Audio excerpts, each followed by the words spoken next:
Welcome to Luca and Miguel. Enjoy the video. You start by getting a clean transcript fast. Export the video or extract audio, then run an automatic transcription tool. You do this now because accuracy here saves time later. Once the transcript is ready, scan for proper nouns, numbers, and timing cues. Correct obvious errors while the content is fresh. Make sure to set the language and speaker options so the timestamps align. Save a working copy, labeled with date and version to avoid confusion as you edit and time. Now you refine and time the subtitles. Start by reflowing the transcript into readable chunks, 1 to 2 lines per cue and around 40 characters per line, so viewers can read comfortably.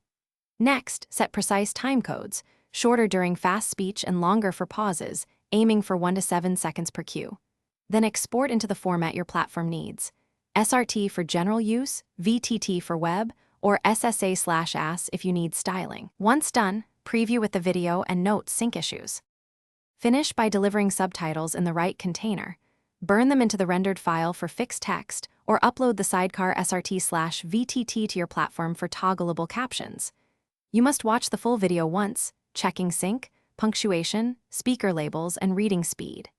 If timing drifts, realign using the audio waveform or split and adjust affected cues. Do not resync blindly. And if automated transcription repeatedly fails, regenerate from a cleaned audio file or switch tools. Thanks for watching and please subscribe. It's the best investment you'll ever make.